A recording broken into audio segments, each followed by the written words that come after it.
Olá, galerinha do sétimo ano, sejam bem-vindos e bem-vindas à nossa primeira videoaula de Geografia. E na nossa videoaula de hoje a gente vai introduzir conteúdo referente aí à matriz curricular do sétimo ano. E no sétimo ano a gente precisa entender que a gente vai ter um objeto de estudo bem específico, né, na Geografia do sétimo ano. Ao longo desse ano, né, a partir de agora até o final do ano, nós vamos trabalhar exclusivamente sobre o território brasileiro, tá bom? Então a gente vai começar o percurso 1 do livro didático de vocês, começa lá na página 12 e vai até a página 15, tá bom? Então nós vamos introduzir hoje aí alguns pontos importantes sobre a geografia do Brasil. E assim, a primeira coisa importante quando a gente começa a estudar um novo espaço geográfico, que nós vamos começar a estudar o Brasil a partir de agora, é a gente saber localizá-lo no mapa. Aqui nós temos um mapa mundi, é para a gente localizar o território brasileiro. Então vocês olham para ele, aí você já tem que saber de cara aonde é que o Brasil tá bom? Então a gente já precisa captar essa ideia. Então olha só. Então nós temos bem aqui, ó, tá aqui, ó, o território brasileiro. Olha só, Brasil, né? Então, o que é que a gente precisa compreender? Qual é a posição geográfica? Como é que eu posiciono o Brasil no mapa? Aí nós vamos lembrar de paralelos, meridianos, né, hemisférios, que a gente viu lá no sexto ano, tá bom? Então, vamos começar aqui posicionando o Brasil no mapa. Então, primeiramente, a gente considera o quê? A linha do Equador. Vamos localizar a linha do Equador? Olha só, tá aqui nós temos a linha do Equador. Então, considerando a linha do Equador, o Brasil ele está em dois hemisférios, no hemisfério norte e no hemisfério sul. Se vocês olharem, olha só, nós temos um pedacinho do Brasil aqui, ó, acima da linha do Equador, estão vendo? Então, aqui, ó, pronto, ó, aqui nós temos um pedacinho do Brasil. Apenas 7% do território brasileiro está no hemisfério norte. E os outros 93% estão no hemisfério sul. Então, considerando a linha do Equador, o Brasil está em dois hemisférios, hemisfério norte e hemisfério sul. 7% no norte e 93% no sul. Agora, considerando o meridiano de Greenwich, gente, olha só. Considerando o meridiano, ele está totalmente a oeste do meridiano. Olha só, tá aqui o Brasil, ó, totalmente a oeste. Ou seja, ele está no hemisfério oeste ou ocidental. Resumindo, então, o Brasil se encontra em 3 dos 4 hemisférios terrestres, considerando a linha do Equador norte e sul, considerando o meridiano de Greenwich no hemisfério oeste, totalmente no hemisfério oeste. Além disso, gente, o Brasil hoje ele é considerado o quinto maior país em extensão territorial do mundo, como vocês podem acompanhar aqui no mapa. O primeiro deles, né, o maior de todos é a Rússia, que a Rússia é o maior, tem mais de 7 milhões de quilômetros quadrados. Segundo lugar vem o Canadá, né? Terceiro lugar, a China. Em quarto lugar, os Estados Unidos. E em quinto lugar, com 8,5 milhões de quilômetros quadrados, o Brasil se enquadra no quinto maior país do mundo em extensão territorial. E o nosso país está localizado em um continente, né? Que continente é esse? É este continente. Como é o nome desse continente aqui, né? Continente americano. Muito bem, eu sei que vocês responderam, tá bom? E ele está, de uma forma bem geral, no continente americano. E geograficamente, ele está, ó, na América do Sul, geograficamente. E socioeconomicamente, ele se encontra dentro da América Latina, né? Então, nós temos 3 classificações: continente americano, geograficamente na América do Sul, socioeconomicamente na América Latina. Além disso, o Brasil ele é cortado por 2 paralelos nomeados. Quais são esses 2 paralelos, né? Lógico, nós já vimos que o Brasil é cortado pela linha do Equador, que divide ele em 2 hemisférios, norte e sul, e também ele é cortado por um outro paralelo, que é o Trópico de Capricórnio, né? Lá passando na região sul do Brasil. E o oceano que banha o território brasileiro é o nosso lindo e maravilhoso Oceano Atlântico, é o único oceano que banha o nosso país. E o Brasil, gente, ele está inserido dentro de 2 grandes zonas térmicas. O que é uma zona térmica, professora? Eu vou colocar a definição aqui, ó. Zonas térmicas são regiões do globo onde há maior ou menor incidência solar devido à forma esférica da Terra. Como eu disse para vocês, a Terra tem um formato, né, parcialmente esférico, né? Achatado nos polos, cheio de defeito, mas ela é parcialmente esférica. Então, a incidência solar que bate, né, em algumas regiões do globo é diferente da que bate em outras. Por exemplo, a região onde nós moramos, mais próxima à linha do Equador, bate sol o ano todo. Já lá no Polo Norte e Polo Sul, 2 meses do ano, eles veem a luz do sol, o restante todo é noite, porque a luz solar não incide diretamente sobre eles. Por isso, como o Brasil está numa zona próxima à linha do Equador, ele vai estar, né, dentro de 2 zonas térmicas. Olha o que eu acabei de falar, né? A luz do sol incide mais sobre a linha do Equador e, ó, chega bem pouquinho aqui nos polos, tá bom?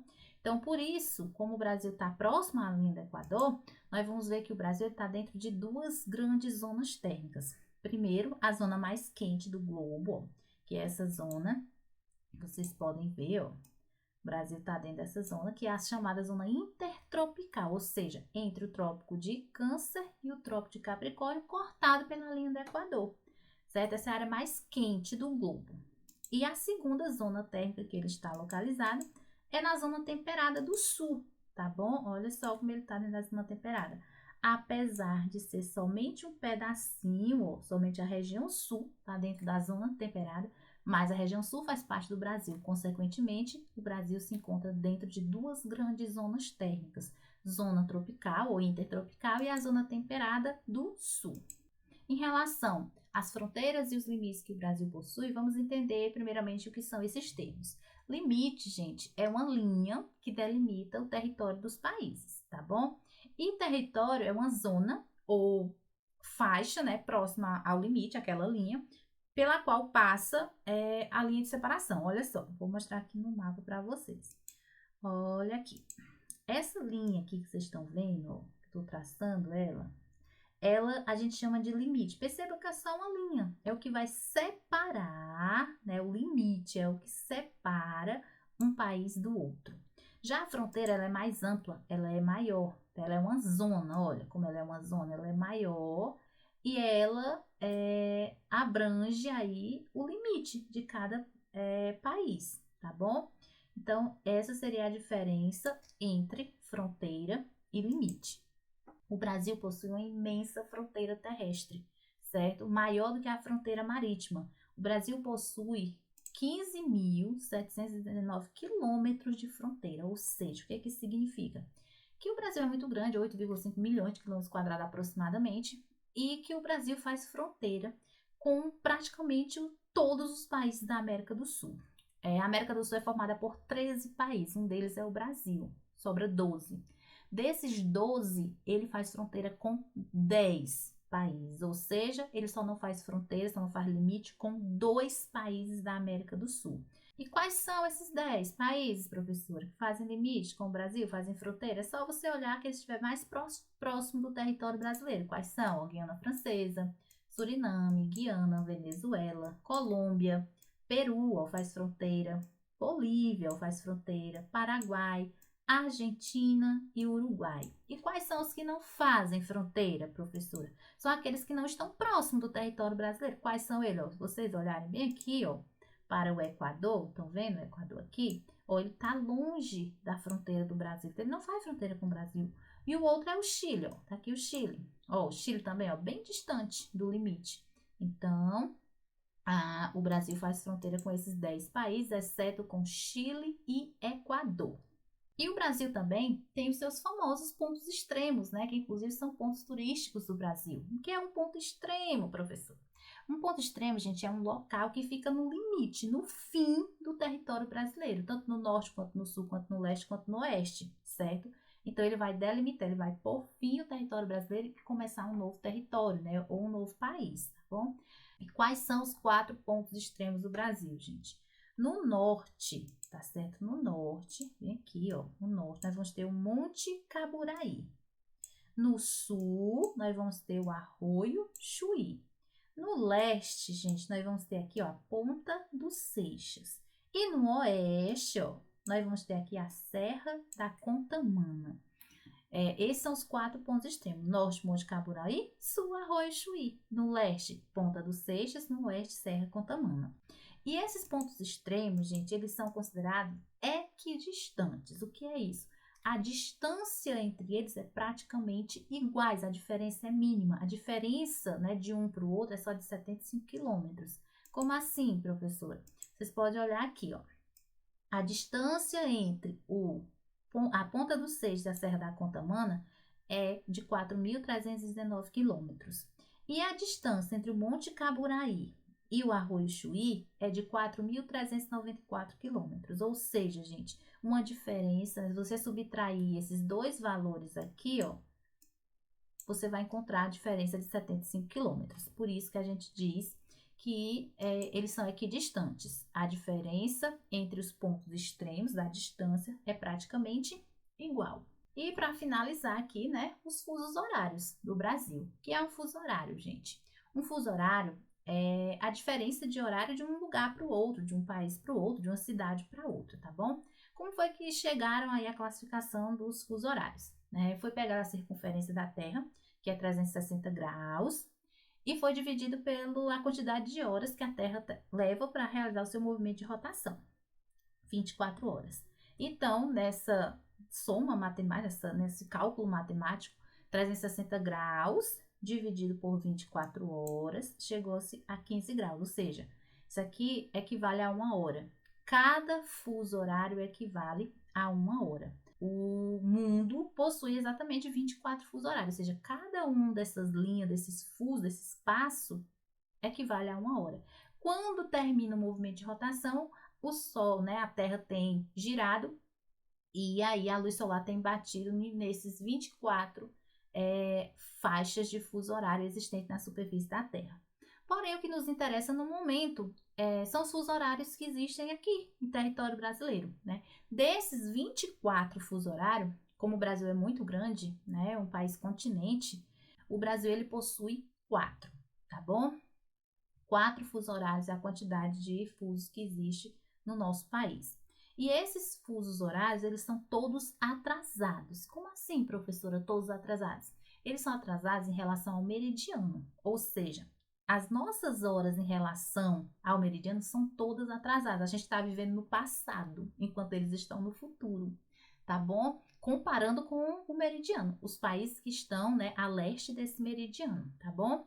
Então, aqui todas as nossas horas, elas são atrasadas.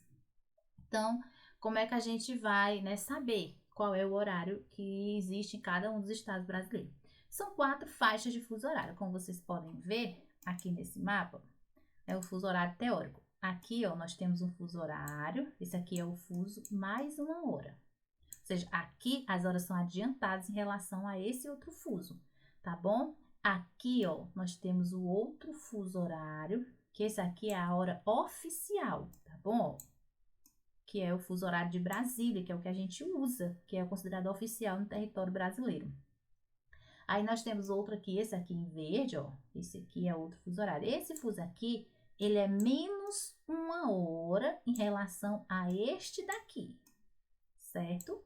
E o último fuso horário, que é o menorzinho de todos, formado só pelo Acre e alguns municípios do Amazonas, que é o fuso menos 2 horas, ou seja, menos 2 horas em relação também a este fuso. Tudo em relação ao fuso oficial. Professora, como é que eu sei qual é o horário no lugar tal? Aí eu coloquei aqui um exemplo. Enquanto em Minas Gerais são 15 horas, acompanhe aí, ó. Minas Gerais, localiza Minas Gerais, ó, tá bem aqui, tá dentro do fuso oficial. Então, aqui são 15 horas. Então, se são 15 horas em Manaus, que hora que vai ser bem aqui? No Amazonas, né, em Manaus. Aí, o que eu tenho que saber aqui? Eu tenho que saber se são adiantadas ou atrasadas. E eu acabei de dizer para vocês que o deslocamento, né, para o oeste, as horas são todas atrasadas, tá bom? Então, é só eu subtrair. Aqui é menos 1 hora, gente. Olha só, menos 1 hora. Então, 15 horas menos 1 hora serão 14 horas, tá bom? Você vai dizer, ah, não, mas eu não quero saber. Eu quero saber que horas são no Acre. Se são 15 horas aqui em Minas Gerais, né? Então, você vai dizer menos 2 horas. 15 menos 2 horas serão o quê? 13 horas. Ah, e quanto aqui? Fernando de Noronha, por exemplo, aqui na Trindade e Martim Vaz, né? Aqui é mais 1 hora. Então, 15 mais 1, então aqui serão 16 horas. Então, é muito simples você saber os fusos horários. Olha só, esse outro. Enquanto em Brasília são 13 horas, que hora será em Fernando de Noronha? Brasília, tá aqui, ó. Esse fuso é o fuso oficial. Se são 13 horas aqui, e eu sei que aqui, ó, o fuso é 1 hora adiantada, é mais 1 hora. Então, o que eu vou dizer? 13 mais 1, 14 horas. E assim sucessivamente, né? Um outro exemplo, Salvador, Bahia. Vamos ver aqui, tá aqui, ó, Salvador, na Bahia. Pronto, fuso oficial também, tá bom? Então, se são 11 horas aqui, que hora será aqui no Acre? Ele quer saber, ó. Então, você vai subtrair 11 menos 1 hora, menos 2 horas. Então, 11 menos 2 horas serão 9 horas da manhã, tá bom? E assim você vai fazendo, né, para você descobrir os horários em diferentes lugares, né? Minas Gerais, se em Minas Gerais forem 6 horas, tá aqui, ó, Minas Gerais, certo? Se aqui for 6 horas, né, da manhã, que hora que vai ser aqui no Pará? Ó, estão dentro do mesmo fuso. Então, se são 6 horas em Minas Gerais e eles estão dentro do mesmo fuso, também serão 6 horas no estado do Pará, porque eles estão dentro do mesmo fuso horário. E é isso, gente. Beijos e até a nossa próxima videoaula.